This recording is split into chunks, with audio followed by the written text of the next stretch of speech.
Vice President of Business for Bobble AI. In her current role, she's responsible for top-line business growth, sales acceleration strategy, channel expansion, business operations, and alongside, she's driving a team of talented individuals towards carving a $0 billion marketplace. Joining us today, we have a distinguished set of leaders. First up, we have Abhishek Asthana, founder, GingerMonkey LLP. Arvind, Director, Marketing, Digital and Communications, McDonald's India. Premjeet Sodhi, Chief Strategy Officer, Wavemaker.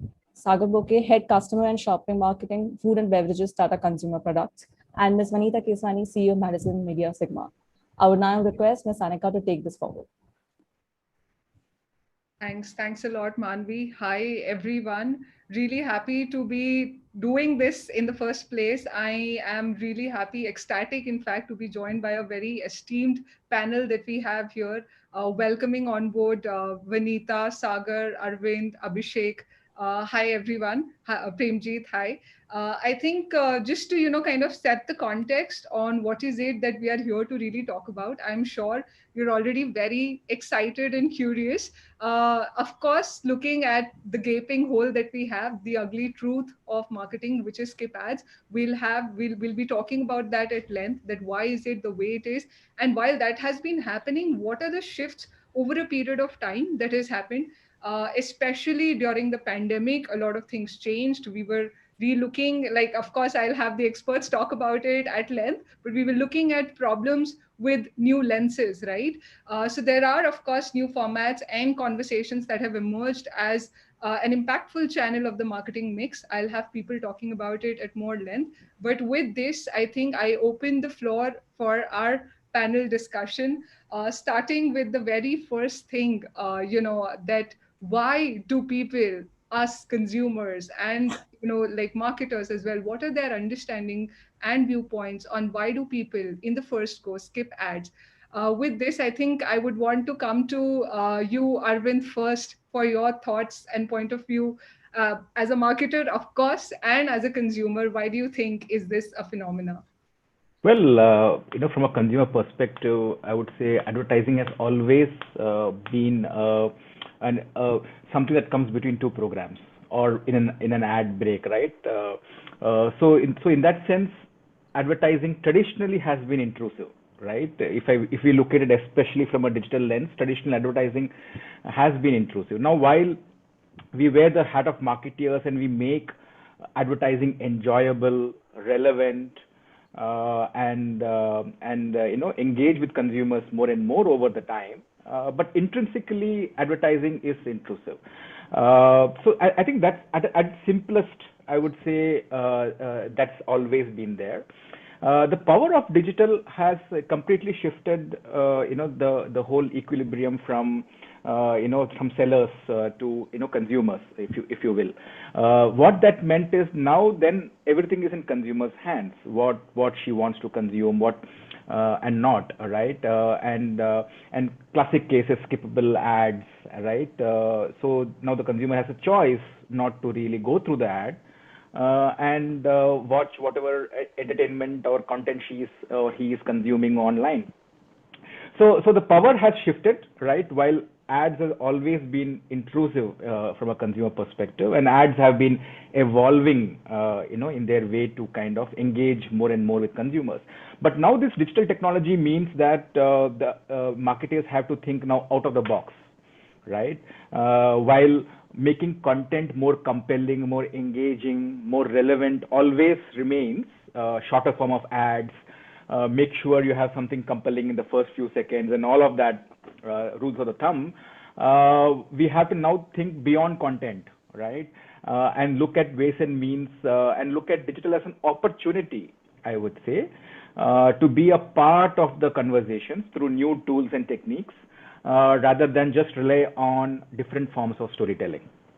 Sure. Arvind, I think taking that point as a highlight, that ads by its very nature are crafted, they are intrusive whether we like it or not, and that's I hate saying it, but that's the truth, the ugly truth. So coming over to you, Vanita, for your thoughts on this. Okay, thanks everyone, lovely to be here. So the first way when Arvind was just saying, and like we just repeated, it's intrusive, the first thought that comes to my mind is you will skip when you're allowed to skip. So the fact is, it is allowed, especially on digital as a medium, on YouTube, etc. There is a skip button. So the first reason I think starts with that you have the option. If you don't have an option with non-skippable ads, you cannot. Right. First step. I think the reasons, if you're asking me, is that that's available. Secondly, I would say that, of course, relevance. Relevance is very important. So if I'm not in the market, I'm not wanting to see something, I really skip it. Like, it doesn't interest me. So that usually happens because you're not the target audience, or etc. The next point I thought was that, the mode in which you're consuming media. And I think that is a very interesting concept, because lean back media, typically more TV and now also OTT, you're still used to seeing advertising. So, in television, even though you have an option, I think a lot of us don't skip ads in a lot of places. So because you're used to it and you like it and you enjoy advertising in India, especially, I think a lot of us enjoy. I personally quite love to see some advertising once in a while. So when I say lean back, there is one thing. So, at this time, ads are an intrusion unless highly relevant. And on the move means that, it's true function of the environment I'm moving in. So that's the third point. Fourth point is, on being on demand versus linear. So if it's on demand, again, it lends itself more to skipping. That's another point. And last but not the least, skipping is directly and inversely related to the quality. Like, what are you really talking, and how creative and how innovative and how relevant and all of that. So if I really would like to sum up what I'd like to say, I'd say that instead of looking why does it happen, why does skipping happen, can we reverse the question and say, when does it not happen? And then you get your answers. Because as a consumer, when do you like to not skip? So the answers come automatically to you. So when you like to not skip is obviously in a short span of time, the content has to pull me in. So this can only come when the consumer understanding is really, really deeply driven by insights. So I think that's what it is. Yeah. Very interesting, Vanita. I think you flipped the question for us to actually understand that what are the scenarios when someone would not skip the ad. And I think we'll delve further into it as we look at the other formats where probably things are working right and how it's helping. Over to you, Sagar, for your thoughts and takes on this. I think Arvind and Vanita really covered about why consumers really like to skip the ad. And I would actually want to build on what Vanita said as to what will make consumer not skip the ad. I think the first premise for advertising is, like Arvind said, advertising comes between two programs. That means it is actually interrupting the enjoyment that the consumer is really looking for. So I think one way you can really make ads non-skippable is basically how can you flow with the content. I think that is one very, very important. Second, very typical thing about advertisement that you would see, we have something called a frequency, right? You get this the basic principle of advertising is based on Bobble's principle. What is Bobble's principle? Bobble's principle is saying the same thing again and again, even if it's a lie, people will believe it's true, right? And advertisement is built. I mean, I wouldn't say that we tell lie. I mean, being a marketer, I would definitely say that we do not say lie. But again, the principle is the same, saying the same thing again and again, right? Now, when you are what are the things that you frequently like to watch? I think, say, for example, your favorite piece of music you would always want to listen, right? Very often. Or your favorite piece of, say, a series you would want to watch, right? So how can you make advertisement in a way which makes it watchable more frequently? I think that's the second. Third thing about advertisement is that, see, as humans, we are very emotional, so anything which appeals to our heart is something that we want to watch. So how you talk more to heart than you talk to mind. I think if you do all these three things, right, even one of these three things in a better manner, I think our ability to draw attention and make sure that people don't skip in many ways we'll be able to achieve. Absolutely. I think what you said, Sagar, there, the likability, the relatability, and the emotion that you're able to connect with the hearts by the means of media that you're using becomes very important to not have someone skip the ad, like Vanita said. And I think I also want to highlight what three of you together put together, very important point, that ads are designed in a way that it's, interrupting an ongoing experience probably.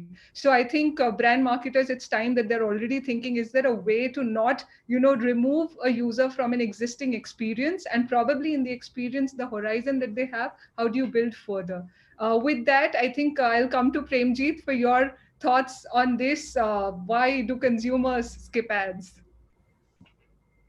Yeah, I think it's all about consumer attention, right? And in the past, right, it was very easy to get consumer attention because in the era of scarce media, the consumer was a captive, right? They had nothing else to do. Even I would say, why are we worrying about digital skip ads? Because the day the remote happened, skipping ads happened, right? And even before the remote happened, it's a larger concept of ad avoidance, right? I might be looking at the ad, but I may not be really understanding, or I'd be ignoring it, right? Typical cold shoulder, blind spot, whatever you call it. So it's always been there. It's always been a challenge for advertisers. And what in those days of limited media, I think what the ad gave, it used to give entertainment in exchange for attention, right? And somewhere, since there was limited entertainment around, you remember the programs on Doordarshan and all, in those times, the ads were entertaining. In fact, I remember spontaneously, it's coming to me, there used to be, when we were kids, there was a program called Tasveer Ka Dusra Rukh, in which the whole line was that I watch ads. And then they ask, okay, do you see the programs also? So they say, oh, the part that which comes in between ads. So I don't know which one is in between, whether ads are in between or the programs are in between. But I'm saying we were used to a captive consumer. All of us have experienced when we would have gone in a bus, right, in rural India probably, or in a train, and there those typical sellers who come to sell a dabbi or a keychain or something, and you are captive audience there, you can't move, right? But those were, as Arvind said, those are the days when it was okay. But now there are so many options, and technologically and otherwise so many ways to move out of that bus, so that you don't have to sit and listen to it. So then consumer attention becomes a privilege, right? It's a privilege to get those few seconds from the consumer. And that is really about understanding the need state of the consumer, right? And a lot of us tend to mistake this need. Even though we are consumers, we forget when we are working actually, is that this need state is not a static thing. It's a very volatile thing, right? The need states can change in minutes. It's not only about what product category I need, what stage of life cycle I'm in, who's in the environment around me, to what is my mood right now. There's so many things which impact that need state, right? And therefore, till we understand, and therefore that need state, I want to leave a point behind that need state is perishable, right? And if within seconds you do not capitalize on that need state that you get, the eyeball that you get, right? Like, for example, we know on digital medium that is expected to be somewhere around, measured to be around 2 to 3 seconds. And in 2 to 3 seconds, if you do not catch attention, if you do not make a meaningful conversation, then it's just natural that the consumer will go away. So I think that's natural. The consumer, as everybody says, is there for the content. They are not there for the ad. If they wanted to just see ad, they would go and read yellow pages, but they don't do that, right? So it's for us to figure out what is the need state, and that exhibits itself in how we target, when we target. That's a moment part of it, relevance part of it. All of that becomes relevant. So I think we all need to remember is that consumer attention is what is primary. It's a privilege, but it is perishable.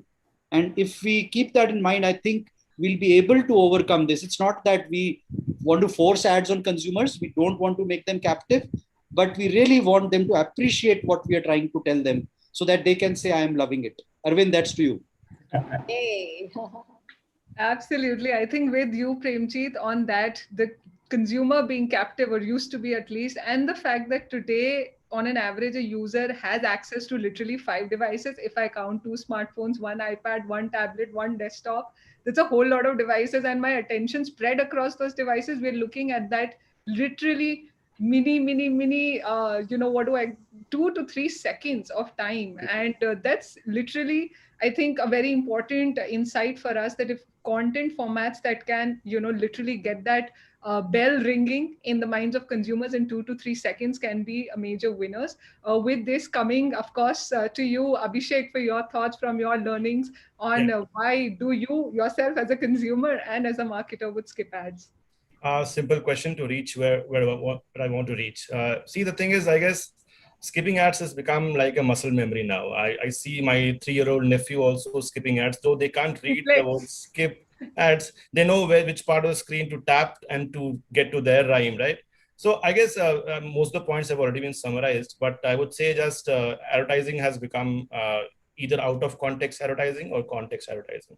If suppose I want to reach out to YouTube to tune into a nursery rhyme for my kid, and if suppose suddenly I'm interrupted by a Dettol ad maybe, right, then I will immediately skip it because I want to make my kids sleep, right? So that is an out of context advertising.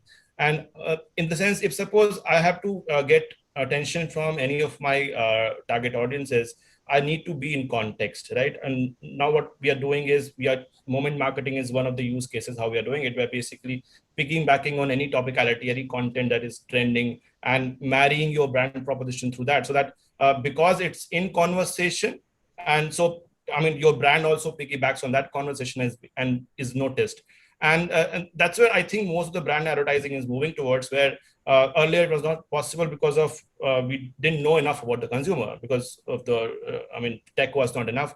But now I think people will there's a whole generation growing up skipping ads now, right? We were the hybrid generation. We have seen scarce media as well. We have seen the multiplicity of media as well.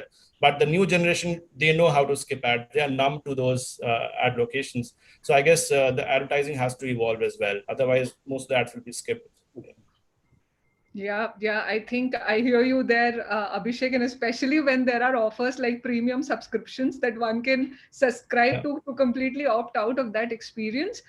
Definitely, a rolling pin for brands to consider in their marketing mixes. And I think at this we've touched upon, therefore, a very important thing that we would want to unravel, given that skipping ads, therefore, like, all of you said, and Abhishek also said in the end, that it's almost become a reflex. The moment you see an ad, you want to just skip it.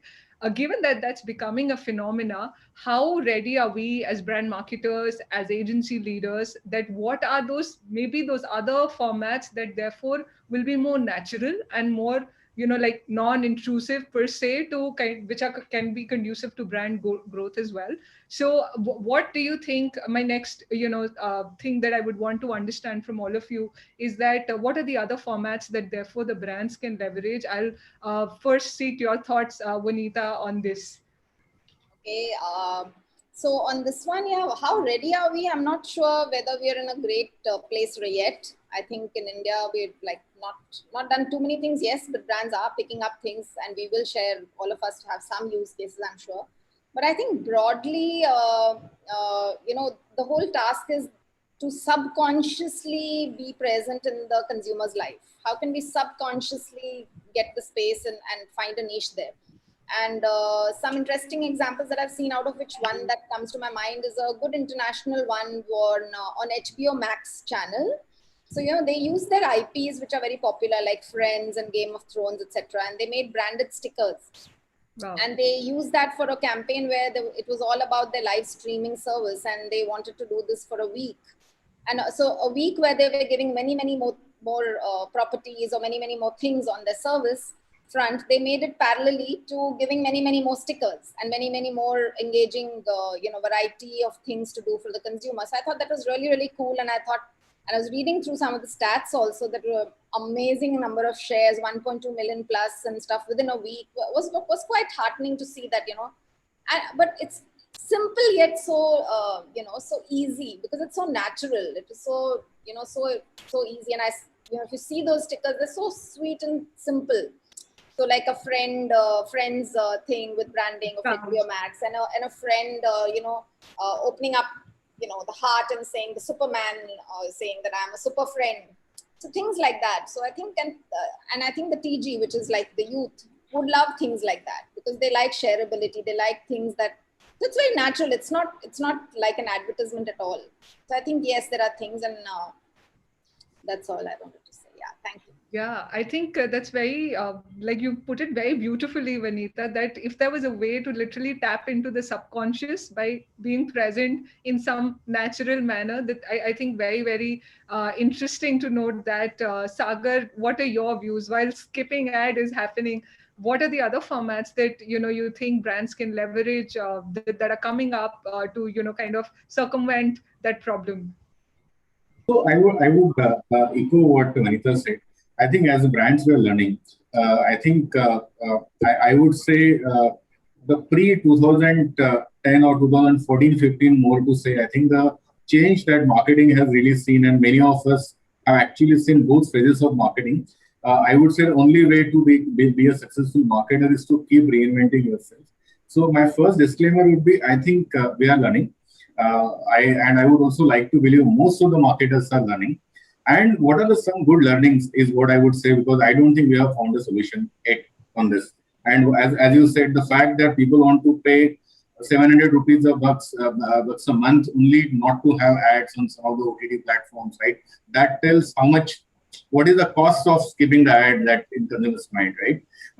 So I think the first thing would be, can you really work flow with the kind of media that you are, especially on social media? Like say, for example, if you are chatting on a messenger platform like on WhatsApp, so can you have your advertisement seamlessly flow into your content? Like say, for example, can you have can you have stuff which say, for if you have to wish someone good morning, can you have stuff wherein you have a branded content or a message which goes which essentially, because good morning content is the single largest inventory on WhatsApp right now, right? So can we have branded content which really goes along with in a cooler way?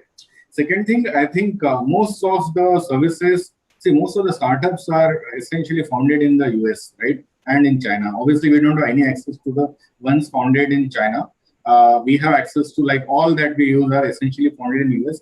Their sensibility are also very US, right? So can we really build in each of those platforms stuff which is more desi? Right? Say, for example, if I were to say that most of the brands like Tata Tea or Tata Salt, very desi brands, right? How can we use social media to create stuff which becomes shareable and desi? I think that's another way I would say.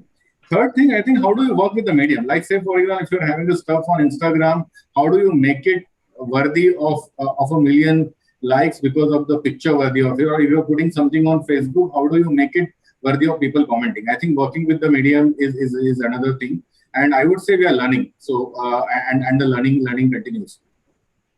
Great, Sagar. Great points there on, leveraging conversations and vernacular conversations. In fact, for a country like India that has diverse cultures and languages, will become a very important factor. I think with this, we can. I mean, I'm going to Premjeet also. Curious to hear your thoughts on what are the other formats that you think brands can leverage. Yeah, I think we almost everybody would remember the first, I think, big move that happened in terms of moving away from regular advertising is those, I think, 7 BMW films, where BMW took all their annual media budget and just made 7 films made by the best producers in Hollywood, right? Short films, which featured their products, right? And that became a rage. And since then, I think 2 decades since then, innumerable brands have tried that, right? But what were they selling? They were not trying to sell a product, right? They were trying to sell a lifestyle. They were trying to sell something else. And I think we need to be able to figure that out, right? Because people don't get attached to products. They get attached to ideas, right? The whole Apple is not a product, it's an idea. And that's where people go for. And there are many such examples. There are many great brands, one sitting here in the room also, and which is very visible. But overall, I'm saying it's about selling an idea, right? Or making people to like an idea and then engage with it. Because ultimately, if we want to avoid that avoidance, it's about the consumer needs to invite us. The consumer needs to come to us. It has to move from a push to a pull. And for that to happen, I think how do we become part of the tribe of the consumer? And in that is where the magic lies, right? If we are able to achieve that, they will spend 1 hour with us, right? Or if we can't do that, they will not do anything. Looking at Sagar, I'm reminded of the Jagore campaign. I don't know, I was not involved, but I saw it as a consumer and as a professional when it first launched with Low, and I remember those days. It changed the whole idea how people looked at advertising in tea category. They were no longer selling tea, right? They were selling something. They were actually not selling, is not the right word to use. They're actually propagating an idea, right? And then the moment that happened, then it's but natural for people to engage with you, right? So while we can talk of formats, and yes, digital today enables those formats to happen. Otherwise, there were ideas, but how do we get the people to participate with us, or how to invite us? And digital enables that, and the thoughts that were shared on the kind of stuff which can be done with maybe WhatsApp or any other format, that's very amenable, very doable. But I think the important point is to be clear, what are we going to talk to the consumer, right? The moment you want, it happens so much, right? All of us have been accosted by MLM people, right? Who are the multi-level marketing schemes who come to you and then they want you to buy the product. And you say, fine, I have spoke to you because you were a friend, but you're trying to sell me anything, please don't come to me again. Right. So I think that part is what we have to crack. The format, I think, with Bobble and various other texts available, the formats are innumerable and possible to do, and wonderful things can be done with the formats. But what is very important is what is the context and what will we talk to the consumer. That's would be my point. Very, very important point, Premjeet, that you've touched upon, that what is the context and what is the idea. And in fact, I really like the way you said we have to think beyond, becoming push to instead of involving the consumers. I think it also ties back to how Sagar was talking about where the conversations are happening. If a brand can seamlessly flow into an environment where the consumer gets automatically connected to it, that could be something amazing. Abhishek, your views on this? Sure. So as I said earlier as well, you have to be in context when you're advertising to get the attention from someone. If you're out of context, they're going to avoid you. They're going to skip you because you are an impediment to what they want. So usually how brands are doing these days is one of the chief things they're doing is moment marketing, where they're trying to marry a trend with the brand proposition. But that's a difficult job. You can't marry every other trend with your brand proposition. It usually comes across as a force fit. And it'll look even worse than your regular ads as well. So now, and also one more point is that these days people are, this is the convenience economy time, right? People are short of time. They want to convey emotions, thoughts in the minimum amount of time. Whenever you're chatting as well, these days you're using stickers mostly to convey an emotion. If a brand can, as someone mentioned earlier, that can hijack that, maybe come in there, become a part of a good morning, or let's see if I want to communicate a particular emotion. If a brand can come in there seamlessly, and that's when you will be used, and that's the most number of impressions you will get. I mean, we keep chasing these CPMs and CPIs, but I guess if suppose you are seamlessly integrated in the conversation that is there, people are using without you forcing them to use it. I guess that's the hack we need to do. We need to be how brand can seamlessly integrate into chats. If we can do that, as a marketer, I've always thought of doing hacking WhatsApp. I mean, sometimes we know all the people are there on WhatsApp, right? And we kept chasing Twitter, Facebook, and Google JDN ads, but we know we never could hack WhatsApp because it was encrypted. But if there is a way we can integrate where we can come in and not in a force fit of a manner, where we can be useful as a emotion which we can express through that, it'll be great. Yeah. Absolutely. I think, Abhishek, again, one very interesting insight that you put for the audience, our audience here today, that WhatsApp, while of course it is part of the social media channel, but has been largely untapped by more and more brands. And examples like Good Morning, etc., and such different forms of conversational inventories are literally out there where brands are naturally present and can own that space via the means of visuals like stickers, GIFs, emojis, which younger audiences are definitely climbing a lot on, takes care of the fact that it's of course seamless and natural. I think all these points were very, very interesting, and thank you so much for sharing these insights. But I would want to go over to Arvind, and because I think, when we were backstage, we were just discussing, this is for audience, that Arvind's already made most of one very important form of marketing that's very popular these days, which is moment marketing. We can see the signature McDonald branding in the room, in the panel. So, Arvind, to you, I would really want to understand, like, moment marketing and brands wanting to leverage occasions, even in a digital context, right? People wishing happy Valentine's in WhatsApp messaging as well, digital occasions or topical themes. What is your take on how is this really shaping up? And is there a way that, brands can leverage it in a digital conversations context as well?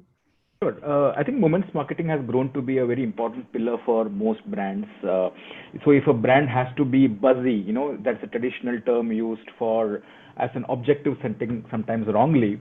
But what it really means is, how can it be engaging, right? How can my social handles, right, be continuously engaging day in, day out with consumers whose attention is so hard to get nowadays, right? And the panelists have discussed the challenges that brands have with today's young consumers, for example. But naturally, like Abhishek said, in that context, moments marketing becomes very important. So traditionally, moments marketing has about being the occasion, right? Sometimes occasions are, calendarized. Sometimes they just happen. So in that sense, picking up whatever topics are being discussed, so you need tools like social listening, etc., to be on top of those conversations. And of course, some occasions are relevant to you, some aren't. Right? So your speed to market becomes very important. And a quick sense of, what kind of, creative, what kind of communication really engage consumers. So case in point is, for example, Instagram, right, launched its music feature, some time back, about 2 years back, right? And we kind of, did a intakshari on our, Instagram page, right? Play between Instagram and Antakshari. And frankly, we thought of it as a content for maybe half a day or, 3/4 of a day, where we prompted consumers to do an Antakshari. But it went on for days, right? And we had to just scramble and put resources to keep the Antakshari going on, in other words. Right? So you have those opportunities, but you have to keep trying. So, like, some opportunities become much bigger than what it seemed initially, right? And some opportunities don't play out as well, right? While these are, occasions that come up, I'll talk about another occasion. For us, as a brand, drive-throughs are very important. And in India, we have the largest number of drive-throughs in the QSR restaurants. So how do you make a song and dance about it? So we have something called the drive-through day. Now, absolutely, from a consumer perspective, no one is interested in a drive-through day, right? How do you make it engaging? And there was this creative idea where, we started talking to the car brands, right? And the car brands talked back to us, right? So we had Ford, we had Maruti, we had Hyundai engaging in banter with us, right? About what a consumer in a Maruti would be eating versus a Hyundai, and so on and so forth. So, 4 or 5 brands managed to have a lot of fun that day for a brief period of time, right? So I think a lot of it has to do with the creative storytelling and the idea behind the engagement. And one has to keep doing it to make sure the relevancy, because advertising is one way, right? When you do this kind of stuff, you really engage with consumers. I think it just complements advertising in that sense. But let me also go to, while creative has been a big driver of moments marketing, there is also tools and technologies which you alluded to, Anika, on in moments marketing, right? And when Premjeet talked about opt-in, right? In the essence, when consumers give permission to brands to talk to them, right? And let me give you a very boring example. You buy a new iPhone, you go to the notifications tab, and you spend some time. Most people spend some time, which app you will allow to talk to you, right? You turn on notifications, you turn off notifications, right? And you spend some time, and it's worth invested, right? Why? Because you don't want to be inundated with a lot of spam, but there's some stuff that's really useful to you, etc., where you want to be a part of. Or, for example, WhatsApp groups. I've seen many people turn off notifications from some groups and on in some groups, right? So, in a sense, the new frontier that digital technology gives you is permission-based marketing, right? Which is very tough, right? But that's the new frontier, right? How can we engage with consumers? How can we engage with consumers after the consumers has given the permission to the brand to engage, right? And no longer we might be able to do the kind of creative storytelling or communication that traditionally we do. It's a very different form of storytelling, but that's the nature of the game, right? You kind of adapt to the opportunities available. So while moments marketing traditionally has been those kind of things, I think it's fast evolving, and solutions like conversational marketing really helps you travel that distance as far as moments marketing goes. So I think Abhishek, you want to add in something there? Yeah. So I'll just share my experience, because I was leading the Durex team, and during those 3 years I was there, and we also started pretty early on the bandwagon. 2017, I guess, when we started churning out moment marketing creatives, and they got noticed. I mean, if you would have seen some Durex creatives coming out. So, I mean, our learning was the same as Arvind mentioned. Go-to market is of prime importance. If suppose there is a moment, I remember there was this when a rupee crossed 69 rupees a dollar, and we put out a creative that 69 is the new position, right? Something like that. And it did amazingly well. And because of the nature of the rupee fluctuations, that would stay for like 2 hours maybe, right? We had to churn out the creative in that, get all approvals. I guess the bigger point is not to churn out the creative, but to get approvals of the entire, the breakthrough. And the point was that even the CMO was involved in the same WhatsApp group, and he was also enthusiastic about that, and he gave approvals pretty fast. So that's how. So it's about logistics plus creative. So sometimes logistics part is ignored, but I guess the credit should go to the both sides, the client and agency, so that they come together. If only they can come together, no, it will happen. Otherwise, it won't. Yeah. Absolutely. I think the way I take it as while logistics, ideas, creative all come together to leverage a fine moment or an occasion where the brand wants to, kind of own that presence in the minds of consumer, and how you do it via the means of conversations, via all the tools and formats that are available within conversation has become, I think I would want to go back to what Arvind was saying, that, permission-based marketing is in fact a quite a conspicuous frontier we're all looking at. And when I think inherently I speak, of course, as a fellow marketer myself, when you're in conversations as an ecosystem, it is more natural to your environment. So I think I agree with all of you there. Vanita, any thoughts on, as we're discussing moment marketing and its relevance in digital conversations, any thoughts from you on this? Yeah, just a quick one. I think besides logistics, creative, and idea, I think what really appeals to me as a consumer, and as an agency partner, is that when brands own moments and build brands basis that. So this is not just it's obviously not limited to now just the digital space. Just quickly, on a moment marketing overall broader level, talking about how Cadbury celebrations, of course, even on the digital space, has completely owned, for example, Raksha Bandhan and Rakhi. So you have Rakhi stickers and all that very naturally floating around in the natural environment. But beyond that, I think Tata Salt, we work together, Sagar. So on 15th August, every year over year, doing something with it. So the association of Tata Salt Desh Ka Namak comes across. Saffola, we worked again in Madison on World Heart Day.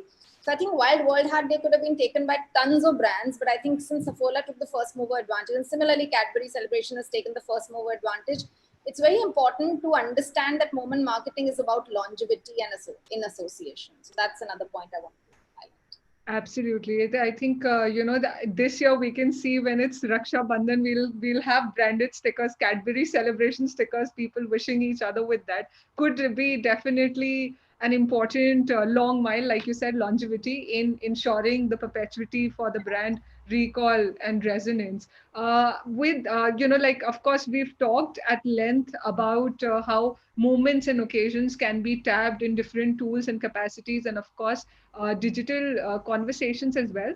What I would, we have like the biggest of the marketers and the agency leaders today on the panel. So I'm really curious to also understand that, interestingly, word of mouth has emerged as one of the popular channel of influence. And while there are like one personal example that I can relate to, like if I have to buy something, the first thing that I do is put a message on my WhatsApp group with the people I want to really take in a recommendation from, that, okay, I want to try this product. What are your thoughts? So word of mouth, peer influence, and that too in a digital context, like WhatsApp conversation media context, is emerging. Now, what are your thoughts on this? I would, of course, start with you, Premjeet, on this.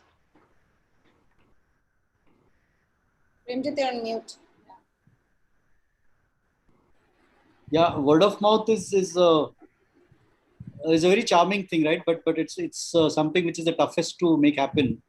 Uh, it's not only about creating buzz, but are we creating the right buzz, right? Creating buzz by itself is very difficult. Yeah, we see, and I'm sure all of us know so many examples where brands tried to start a thread and nothing happened, right? And you end up with 7 likes on a post for a huge brand, and it seems such an embarrassment. So I'm saying driving buzz, word of mouth is not at all easy. And then it's like letting a bird out of a cage, and you can't control it which way the word of mouth goes, right? So it's very critical and important that there is clarity in the mind of the consumer, not in the brain of the brand manager, right? Brand manager's clarity about what his brand is does not matter at all, right? And we often debate whether that exists or not also. Sorry, on the forum I'm saying, but we all know that, right? A lot of things happen, what I personally brand as brand manager delight, but we need to focus on the consumer delight, right? So I'm saying it needs to be very clear in the mind of the consumer, what does really the brand stand for, right? That brand identity and assets which relate to that identity are very important, right? Otherwise it will go out of context, right? So it's very critical for that. I want to talk of a small case of Oreo, where uh, we all know Oreo as a brand. I don't need to explain it, right? And the desirability about the brand is also well known. Everybody knows, and the way they have crafted what it stands for and how to exactly eat it in the wrong way, right? All of that really has created a whole thing around the brand, and therefore, when that brand goes and tries to expand itself, its usage, right? Many brands have that challenge of from a product to an ingredient, and Oreo also wanted to do that. And but since it had such strong lineage or such strong understanding or identity in the mind of the consumer that this brand stands for delicious dessert, chocolate, sweet, die for thing to have for, it was so easy for it to extend. And then if you have that kind of a brand asset, then to very simply take it into a campaign where you say, can you create recipes with this? And so share recipe pics, and the whole campaign which happened on that, and using emojis which were created. I don't know whether you call it Anika emojis or stickers. I'm not very clear on that, but creating those smaller brand collateral which derives all from that brand asset. That is where the magic happens. Because if for example, a similar thing possibly was done by another brand which was not so deep rooted in that desirable food, then it would have fallen flat, right? But it worked brilliantly. And as I always say, first you need a brilliant message or a brilliant point to talk about, and then if you have got some strong formats, then those two put together can make magic happen. And that's what Oreo recipe did for the brand. And I think it talking only of the output part of it, rather, it created a huge amount of shares, etc. It's a very visual thing, so I can't show it to you here, but it was a delightful thing to see happening. Thanks, Anika. Great points there, Premjeet. I think you've added a precursor to word of mouth, that it's first the brilliance of the messaging in itself that kind of ties back to how strongly it can amplify and create ripples for a brand. And Oreo, of course, being a brand that has leveraged this space really well to amplify the messaging around positioning Oreo in the recipe, in the food as a category. So, we've been talking a lot about conversations and visuals in conversations. One thing which is, at the very fundamental underlying layer of conversation media formats is the users need to, really express themselves. And I think that's also the reason why millennials and Gen Zs use a lot of visual formats in the first place. And it also ties back to an important, what do I say, thing that has become a buzzword in marketing, right? As a sphere, digital marketing, personalization.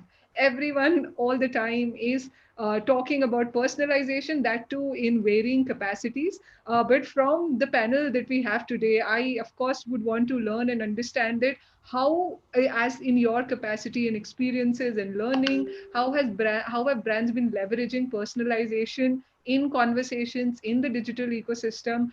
Coming over to you, Sagar, for your thoughts on this. So I think personalization clearly is one of the ways to really win consumers and make sure that the skipping doesn't happen, which is the topic of the day really.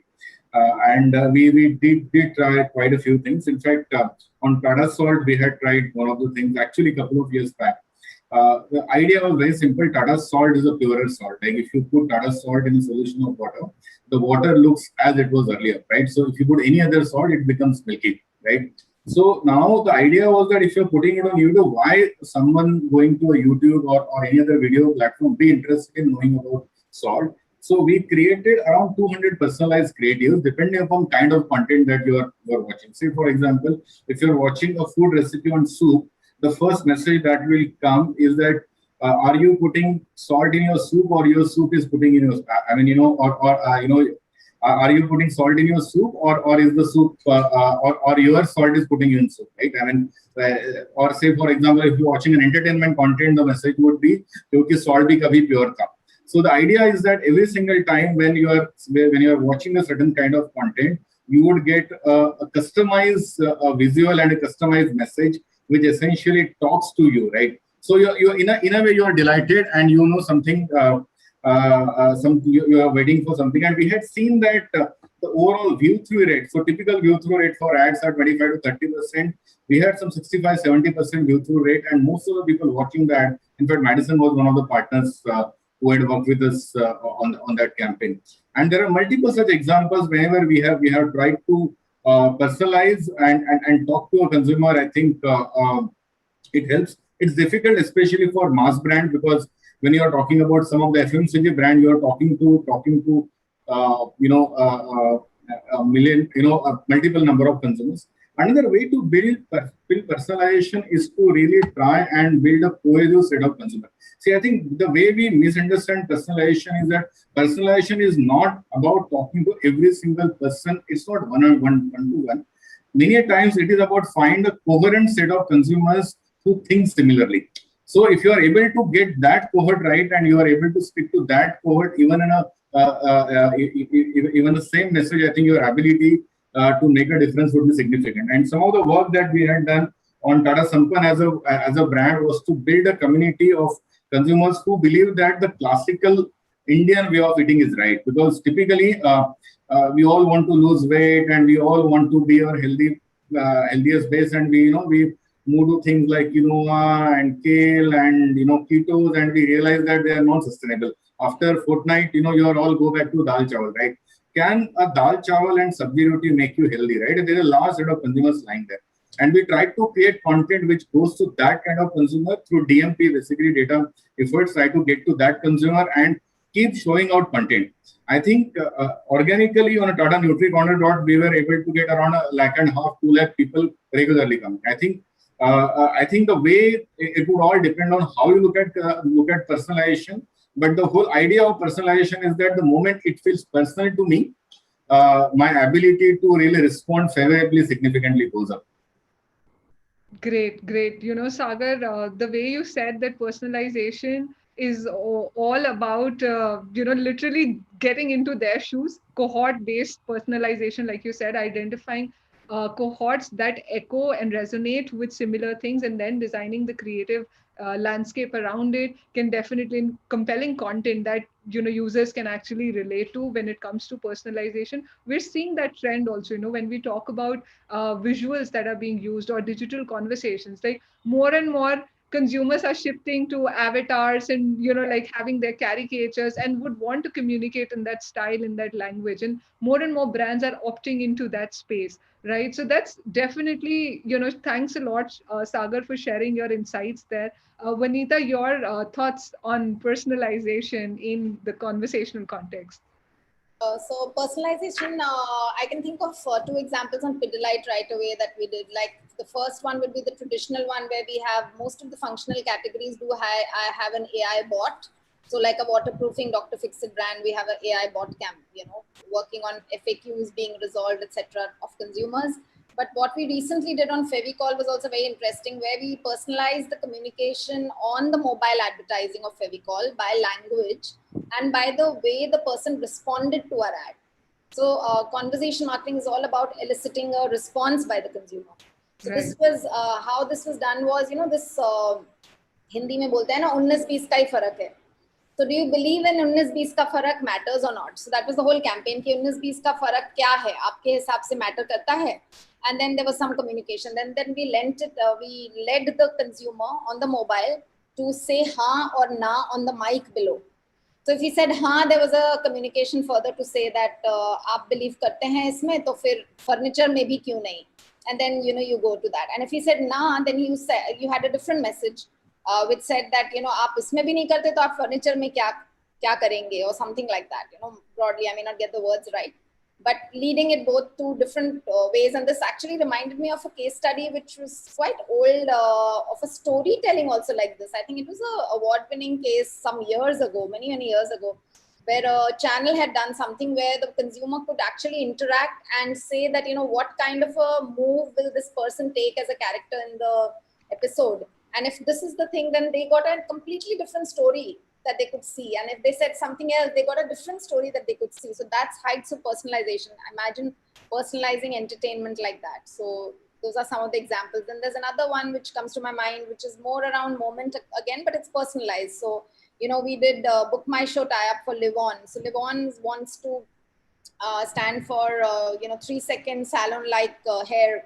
So whenever they booked a movie, then, dear so-and-so, are you ready for your movie experience? Why don't you, something like that. So experience of a live on, things like that come to my mind. Yeah. So interesting stuff. I think personalization is good fun. Yeah. Great insights there, Vanita, on personalization, especially like the part where you mentioned about Fevicol and, the importance of being able to communicate in the language.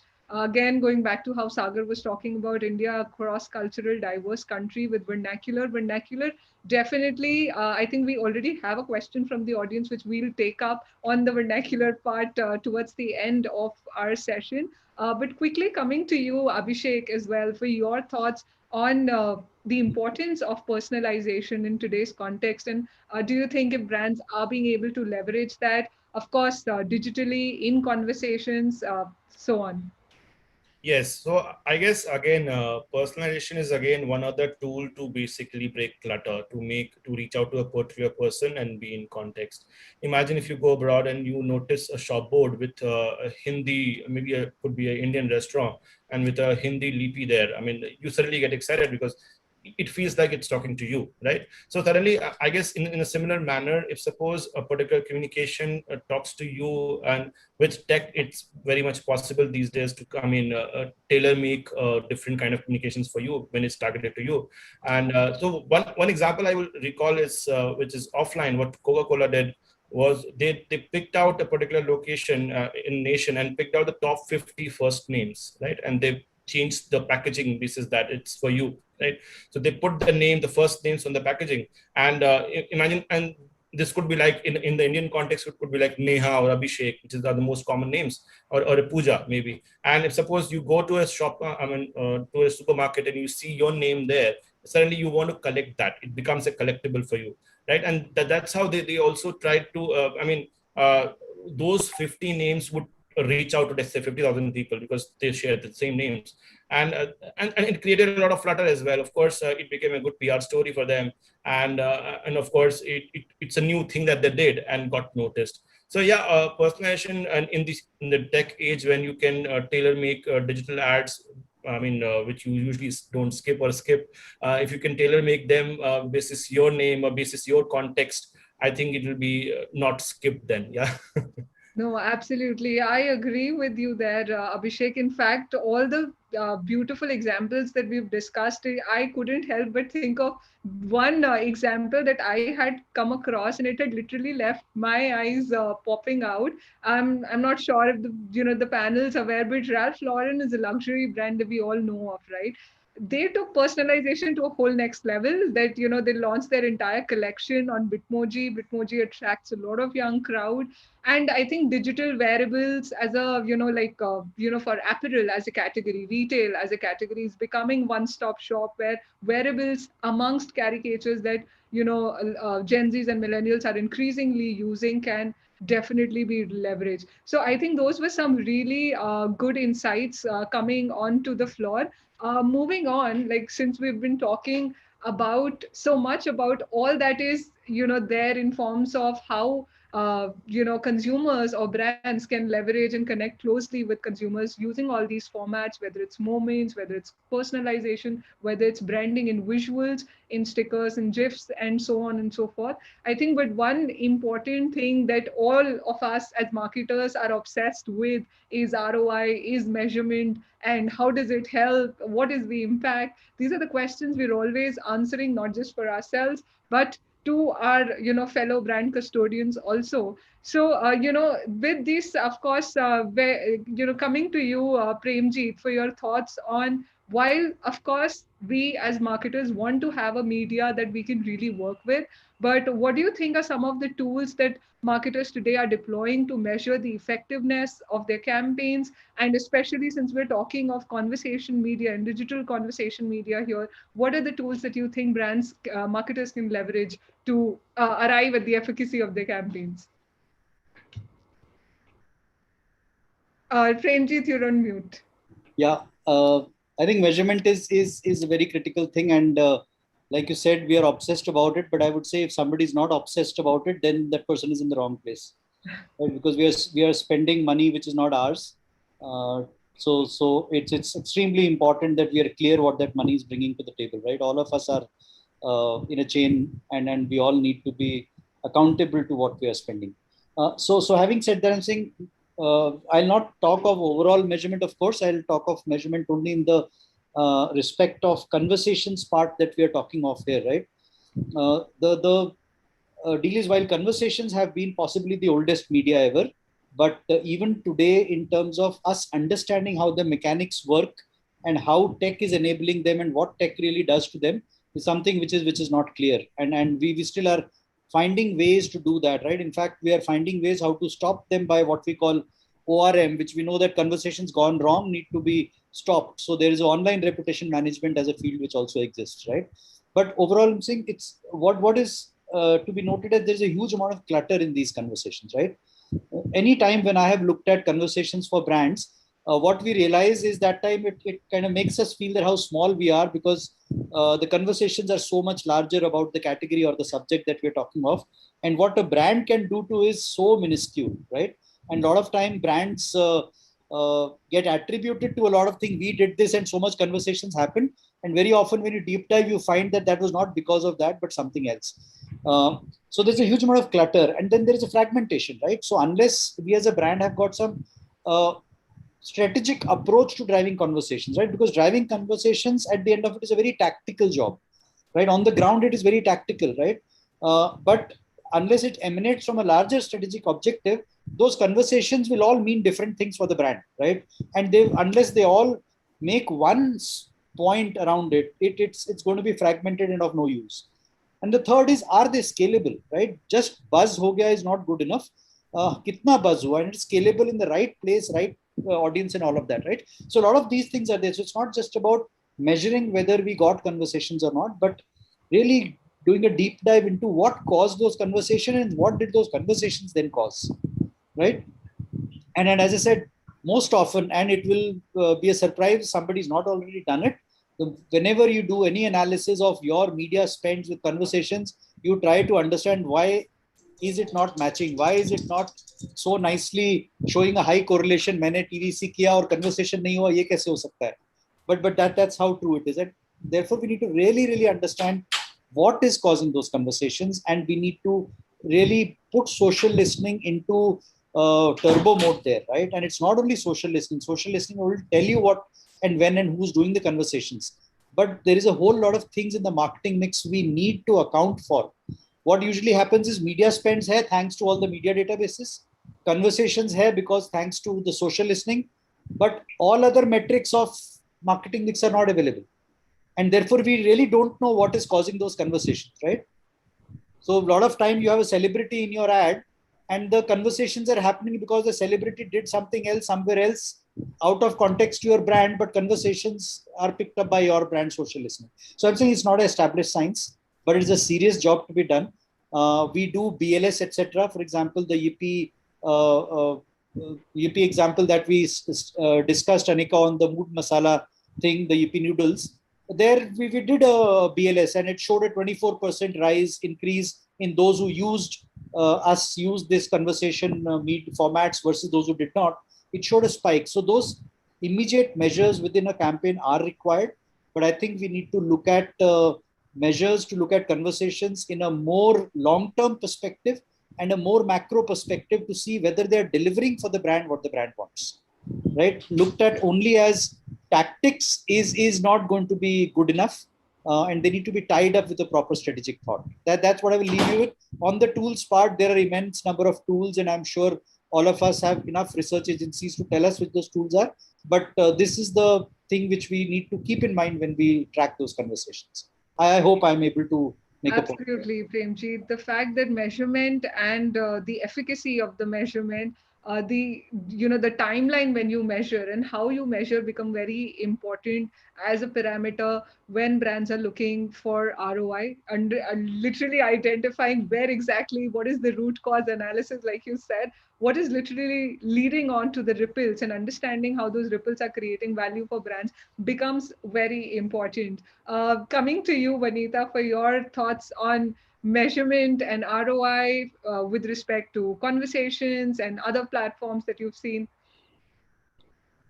Yes, Anika, so ROI is typically more in terms of, basics of reach, usually in common media terms. And I think the key difference we all know is this is not about awareness, this is about engagement. So I think very basic hygiene factors of shareability, number of shares, percentage shares, usage, things like is it amongst the top used stickers of the pack and of the app, etc.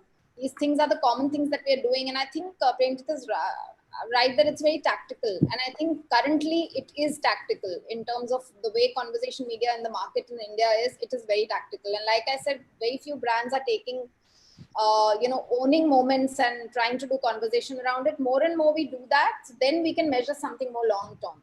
I think having a strategy, I would agree, but having it at the beginning and having a measurement parameter is, I think, a very tough one to crack right now. So I think currently on measurement, it is more tactical, and it is the basics of brand lift studies and shareability, etc., etc.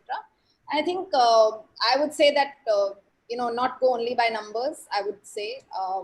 While Premjeet said, "Jo nahi believe karta wo," they're foolish probably, but I think I would tend to think on conversation, I would give it a little bit of a leniency because it is very qualitative and you can't be sure. Like we've all discussed, word of mouth, you can't be sure, right, whether this will attract word of mouth or not. So then it's about experimenting a lot more and then getting it right. It's about learning and experimenting, and of course measuring in tactical ways, of course.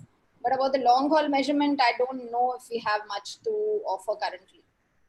No, I think I take that as a point, Vanita. You've raised the fact that more and more brands therefore need to, get hold of conversation media as a platform to understand the long haul impact and performance for their campaigns. Was there a point, Premjeet? I think you were adding in. No. I was just saying, yeah.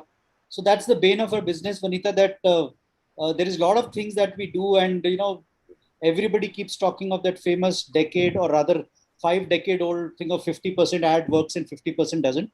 And that has done very bad for our industry, right? And I think if we do not counter that, even at this stage, right, or at least we do not make attempts to counter at this stage, I think we would not do justice to the industry. So I agree, it's a very new format, but just because it is new, chalta hai, nahi karenge hum. We'll try as much as possible to measure, but that's the only in spirit I'm saying. Of course, I know it's not possible to do. The best is always there. Yeah. Best practice available, best practice to be discovered. We'd love to be inventors.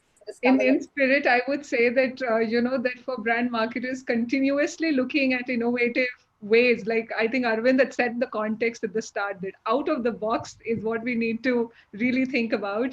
And since we are discussing ROI measurement, I think the panel discussion would be completely incomplete if we do not discuss the pressing issue today, which is around privacy. There's been a lot of noise, how brands have to become more savvy and conscious about privacy. So coming to you, Arvind, on this, that since privacy concerns are something that brands have become to battle with, how do you think these concerns can be addressed via conversation media, digital as an ecosystem, as a channel? So and like you said, Anika, that's a pressing issue today, right? And we talked about personalization at length. And when you take the theme of personalization to its natural, destination and push it hard, sooner or later you're going to hit a boundary. And the boundary is all about privacy, right? From a consumer language perspective, the brand is becoming creepy. Right, and there's a lot of chatter already that is people are hearing today, right? Consumers are talking about today, our brands listening to us, etc., and so on and so forth. So that is a matter that needs to be met head on, and especially brands like McDonald's, we can't afford to be in the gray area or leave alone ignore the issue of privacy, right? So it's very, very critical. And there are many privacy guidelines that help us, address the issue. For example, GDPR is pretty much a transparent, guideline. And if you are GDPR compliant, marketers tend to heave a sigh of relief that, we are not using personalization as a lever at the cost of, for example, privacy, right? And that's a very important topic today, pressing topic today. And I think brands have to be very, play safe because it's a brand's credibility at stake.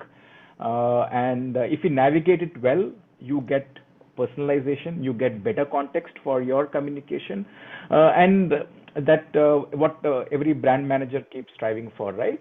Brand love and consumer intimacy, right? One should be clear that there are boundaries one should respect. Makes sense, Arvind, that the more and more brands are understanding, and there are becoming available transparent mechanisms to understand whether a platform or a channel is obeying by the rules of privacy, GDPR compliance, ISO certifications. Of course, there are a lot of tools, and conversation media, of course, is one channel where this, at least we, publishers operating in this space have been taking care of it. Coming to you, Sagar, on your thoughts around privacy and how platforms like conversation media are able to address those for brands. I think privacy, as I think Arvind said, very important, and it's very important as a duty of being a good corporate citizen.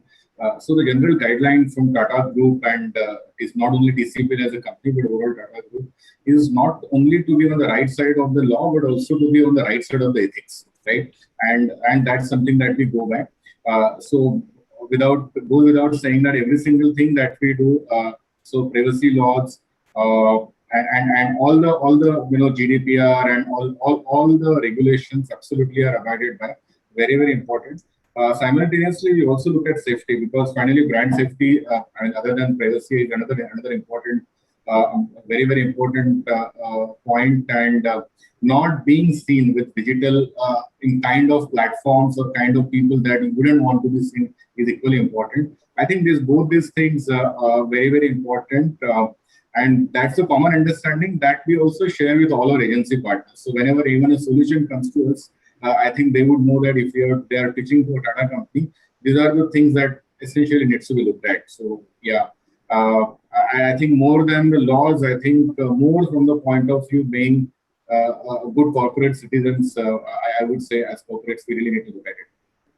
Absolutely. Sagar, agree with you there that, privacy has to be fundamentally woven as a fabric for any channel, because at the end of the day, it has to be a balanced value, both for brands and consumers, the way I see it. Either side not getting, the results out of it. And for consumers, of course, we've been talking a lot about how seamless it needs to be for them to not feel bombarded or feel intruded. Vanita, your thoughts and takeaways on this one, privacy for brands. Yeah, thanks, Anika. So on privacy, besides data compliance and data breach, etc., I think keeping data assets completely safe and watertight is a big deal today. And I think we've recently heard and read about a case of a leading brand where so much of data was just taken away by hackers. So this hacking piece is like a real nuisance currently. So that is what it is. So because it has data of consumers as well as employees, that is one point I wanted to highlight. The other point, which is a very simple media centric point, I would say, is the fact of frequency of exposure. So privacy to be sent a message once a day, twice a day, 5 times a day, 8 times a day, over a month, what is it? So sometimes I don't want to name brands, but there's some brands who've been sending messages on the food apps these days. Like a lot of the brands are coming personalized messages, kind of nudges towards ordering, etc. And I've been hearing my daughter's friend circle, it's become a point of conversation. So, okay, is that a rude statement to make? Is that something unnecessary? Why are they doing this? How many times do you get this message? Things like that. And so this could be like another point on privacy, right? Because privacy is also about the way you handle your messaging, not just in terms of yes or no, but how many times can also be a bugging factor for privacy. Very interesting. I think the way you said, Vanita, if I've understood it correctly, the frequency and the capping of the exposure also becomes very important, that it has to be optimal. You're neither getting too much or too less for you to drive value as a brand. At the same time, it's not an experience that's annoying the consumers at the end of the day. Again, pointing to the fact natural means of reaching to the brands have to therefore become one of an important, I think, part of the mainstream channel that brands need to explore. So this entire discussion on everything that the brands and the brands can do with respect to trying to reach their consumers in a more meaningful manner, in a more natural manner, has been very exciting. I would want to wrap up taking one key advice from each and every one of you that you would want to pass on to your fellow brand marketers and agency leaders of today and tomorrow, that how can they make most of conversation media, of marketing. Coming to you, Premjeet, first for your key advice to the fellow marketers of today and tomorrow. You're on mute, Premjeet. Sorry, I was always told that it's a good habit to go on mute, but yeah. Not at the time when you're talking, though. So the first good point is, when you are trying to do conversations, don't be on mute. That's the big takeaway. But overall, yes. I don't know whether I can put it in one point, but I'll still just try to stick to one point only. What I would think most is because how to do conversations, etc. All I think is very much doable. I always focus in the work which I do on what to do rather than how to do. How to do is the mechanics part of it. I'm sure that deployment will happen, but what to do is important. And therefore, whenever we are talking about conversations, and as Vanita rightly said, right now it is in a very tactical stage. I think brands need to figure out what role conversations play in their overall comms strategy, right? In the overall comms approach, what needs to be driven by conversations and what does not need to be driven by conversations. What part of their brand asset, what part of their imagery, what part of their attitude needs to be driven by conversations. If that brands can get a handle on, then if they then do that conversation, whether they do 6 times a day or once a day, and through the year, if they do that consistently, I think the end result will be those conversations will do a lot for the brand. Otherwise, it will be blips that will come, word of mouth that will happen, some buzz that will happen, but at the end, we'll always wonder what that did for the brand. So I would just say that connect conversations to your strategic framework, and that will help. And there are innumerable ways to do that. Great. Thanks. That's my point. Thanks. Abhishek, your key advice to the fellow marketers.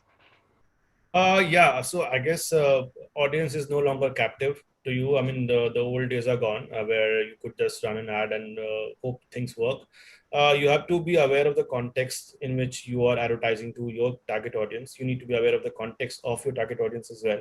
So these two things are important to know. I mean, it should always be at the back of your mind whenever you're designing comms and also choosing media, that you should be in the context of your target audience. Else someone else will do it and you will be left behind. Yeah. So hyper contextualization, if I have to summarize what Abhishek said, is the way to go. Yeah, I mean, as and when it will happen. I mean, it seems like a far-fetched idea right now, but it'll soon happen then. Yeah.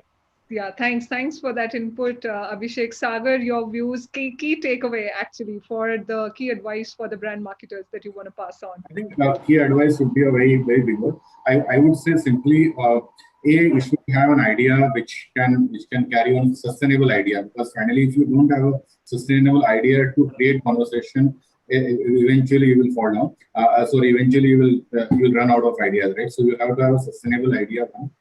Second thing, the role of your brand has to be very seamlessly integrated, because later on you will see a lot of conversation, it will not benefit you. So first, sustainable idea. Second thing, integration of your brand to be extremely seamlessly integrated and also without really interrupting with the overall content.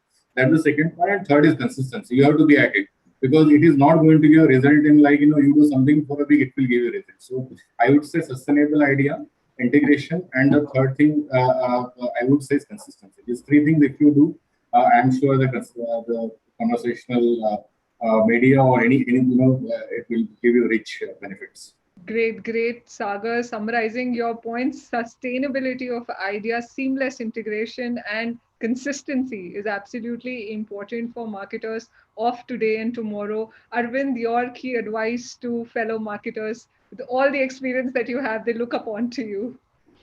So I would say three things, Anika. One is relevance. It's a traditional marketing context, but the boundaries always have to be pushed. And especially the digital space gives so much of opportunities to become more relevant with consumers, right? Relevant both from a context perspective, which the panelists have talked about, and also for relevant from a brand perspective. So I would say first is relevance. And then second, I would say engagement. Engagement needs a certain conversational storytelling, right? So the way you craft your communication has to spark conversations, right? And then it should be a very seamless flow. Or rather, how the brand can weave into conversations the consumers are already having. So either way, engagement needs a certain kind of storytelling that traditional storytelling, sometimes lack. The third is experimentation. We're talking about newer spaces. Conversational marketing is a very new space, which means marketeers need to constantly experiment, do small scale pilots, scale it up if the pilots are good. Now in this whole context of experimentation, pilots and scale up, measurement becomes very difficult, very important, right? Difficult and important. But you have to figure it out. Otherwise, you will not know what to scale it up, what to sustain, what was an interesting pilot, but I will not do it again. But whatever the spirit of experimentation has to be there, because this whole space throws up new opportunities for marketeers, and brands that make it work, will thrive. Absolutely. So I think, Arvind, relevance being woven into conversations, driving engagements, and the spirit of experimentation is your key advice to all our participants who are listening us out there, marketers and agency leaders. Final words from you, Vanita, on the key advice to the marketers. So I've tried to, I was penning down thoughts, and I've tried to make an acronym to say that when can success be a surety? So the acronym is SURE, SURE. So S stands for subconscious yet scalable. U stands for unique and clutter breaking. R stands for relevant and serving consumer purpose. And E stands for engage, not interrupt. Wow, That's amazing. the short acronym. Your acronym literally summed up all the points Yeah, I tried that will also to. put together. That was beautiful, Vanita. Thank you so much. I think sure as an acronym now will become an industry term that people would remember. At least I would personally remember this every time I'm at a problem that I'm solving for when it comes to marketing. But this was really nice having you all while we are moving towards the closure of our panel discussion today. I have something else as well where I would need all of you to stay with me for some more time before we open the Q&A. So as promised to our participants and audiences who are listening to us at the panel and taken out their valuable time today, we plan to unveil something exciting. I'll just share my screen and I hope uh, maybe the panelists can confirm, Vanita, Premjeet, if my screen is up. And Yes, it's up.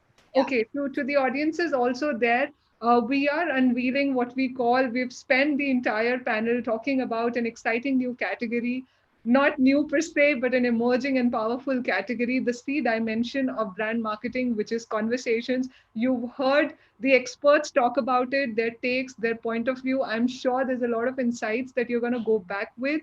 While, of course, this is an ebook that we are going to share offline with everyone to get a more detailed idea into what this is about. But I actually want to show something very specific around how we've been talking about conversation media as a channel and its potential for brands in a study concluded by Nielsen alongside Bobble that in fact, yes, today 94% of consumers are using chat apps. And while all the other points I think are very intuitive and relatable, that there is an increase in the time being spent, or the fact that visual formats like sticker, GIFs, and emojis, we talked about personalization, relevance, and doing what consumers like, that yes, they do like to talk about in these formats. But what has been an absolutely exciting insight from this research has been that literally 3 in 4 people said that they have a preference to share a branded sticker vis-a-vis a non-branded content when they are talking in conversations. So that is a space up for grabs, literally, as I say, for brands to leverage the natural presence in conversations. We, of course, I'm also looking, in the interest of time, I would have wanted to share this in more details, but we'd be circulating a version of our ebook offline with all of you. I think with this, I will, just thank the panel for your really good takes and insights, and of course, taking out valuable time. Before we go away, I'll have IMAI folks, if they're there on the panel. I think we already have some questions from the audiences that we can take up now. Yes, thank you, Anika. We do have certain questions which have been there. The questions, I'll just put it out across to the panel. The first question is about, does the skip behavior happen because of bad ad targeting? Very high frequency, or is it the bad creative? I think I'll open it to the panel. Anyone who wants to take that? We've answered that, right? We've just actually, it's a mix of everything. We've talked about ad targeting being an issue in the first very question that you talked to us about. I spoke about frequency. We also spoke about relevance and bad creatives or good creatives. I think it's all combination of everything is why people skip ads. Any other questions, Manvi, that you have? I would just like to also add that refusal of the marketer and the media guys to learn from it. I'll give a live example. I keep getting this ad from one of this rummy platforms. They're live running it. I have skipped it every single time, but I still keep getting it. I think if they had a strong machine learning, they would have understood that this guy is not interested, right? A, I think the targeting is wrong. B is that if the targeting, even if you're right, the fact that someone is keeping yours, serving it again and again, I think either it is lack of application or just sheer laziness. I think it's combination. So I agree with you, Sagar. I keep getting ads, or rather, I certainly remember messages on phone of have you problem of loss of hair? So I don't know where the targeting list happened. No, I totally get. Yes, I think there is a need by both the marketers as well as the agencies and the media houses to really look at this. All No, I right. will. Yes. So the other question we have is, in your opinion, will social audio platform ads will replace audio OTT ads? If yes, then how are we very close to this? I think Arvind, the Premjeet, yeah, okay, sure. no, so if anybody else wants to go, No, please, I think we Premjeet, can you'd go. already started. Maybe Arvind can also pitch in later. Yeah, I was just saying that. In fact, I was going through the questions, and Raheem has also put up a question, a very long question, Raheem. But what I can say is that the answer lies there. That I don't think OTT is going to go ad free for long, right? It's at least as people see in the India ecosystem, it's going to be ad supported. So I don't think, anyways, ad are going away from OTT. Now, whether even if that happens, whether it's the voice platforms will pick it up, it's I think it's a very evolving ecosystem right now. So, and it's not just these two options. There are 100 options of advertising. So I think it will all settle down as the formats evolve, I think. Yeah, Arvind, please.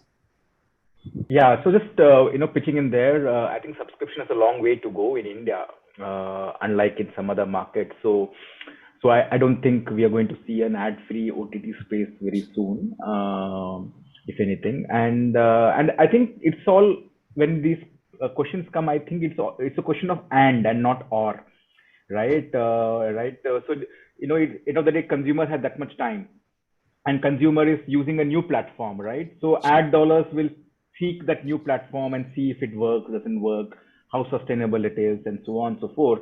So there's ad dollars will seek all these platforms.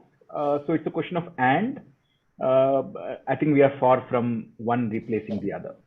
And I think, Arvind, just to add, more and more, the whole industry is moving to buying the audience and not the platform, right? So, Yeah.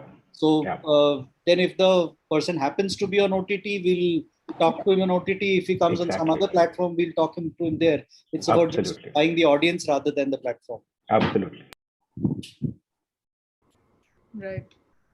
All right. So we have this one last question for the day, and it's in addition to the subscription point we just discussed.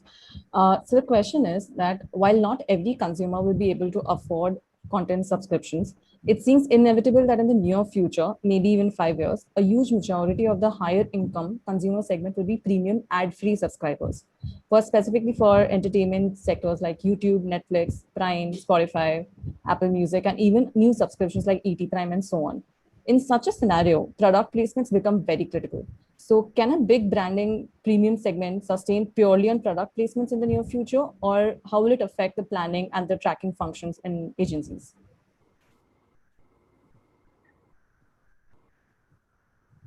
Anyone wants to go? I think I echo with the person who's raised the question, because I I am would- a subscriber of Spotify Premium. I have only 10 minutes on my commute to travel. I don't want to listen to ads. I want to listen to music. So I echo the same sentiment, but I pass on the question to the panel. So if I may, since nobody else is speaking, I think in a way, Arvind, you already replied to it earlier. It's not about ye hoga ke wo hoga, but it's and. So first is that it will not be just one platform. It will happen. Second thing is I and Raim, it's a evolving ecosystem, right? And the more we all feel great that we are premium subscribers and we are paying and doing that, but I think in every interaction that we do, we are leaving behind footprints, our digital footprints, and we are parting information when we set our options, when we set our preferences, the way we interact with them. So I think we're opening many more doors for advertisers to engage with us and reach us. It may not be the conventional, straightforward ad spot, but I think it's the way. So the point I'm saying is those going behind these paywalls feel that they are safe, but they are not, right? They are actually, I think, giving off more than those people who are not behind paywalls. What those people who are subscribing to the other platforms, which are not, which are ad based and therefore are not asking for anything else, they're only telling about their attention to ad. But I think The others will have to give a lot more also. So it's an evolving ecosystem. It's a question of privacy. It's a question of personalization. It's a question of seamless content consumption. So all those three balances will form. But consumers will also need brand communication. See, let's not end up with the idea that the brand communication is a problem in life, right? It's a necessity. We need to come to know about brands, services, options, products, etc. And I think that balance will be formed. But yes, the shape of that will be very different in the future. I love the way you put it, Premjeet. Thank you. Very well said. And I think I echo the same sentiment. And we will evolve a system. I wish we knew what that would be today, but we've evolved so much in COVID. No one knew the way we are living today. Haven't we evolved, all of us? So I think the answer is not known, but it's evolving. Just to add one happen bit. in uncertainties. Yeah, Abhishek, go ahead. Yeah, just to add that, as they mentioned, the biggest OTT platform in India is a hybrid model, which is like a subscription plus ad revenue model.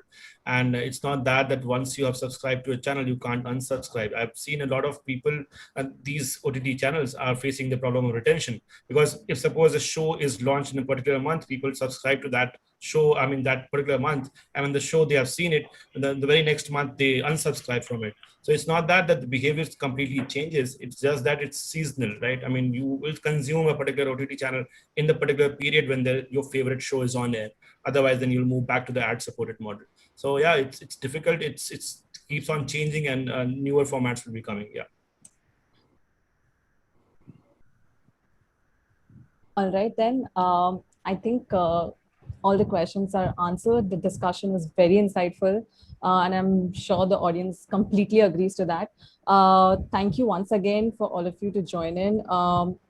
On behalf of IMI, I would like to thank our moderator, Ms. Anika, Tanwar, our esteemed set of panelists, and the audience for taking out us time to join us today. I would also like to thank the Bobble AI team to have the faith in us. Ladies and gentlemen, that's all from us. Thank you, and please stay safe. Thank you so much on behalf of Thank you. AI. Really thankful to the entire panel for taking out their valuable time for this discussion. Thank you so much. Thank you. Have a good evening.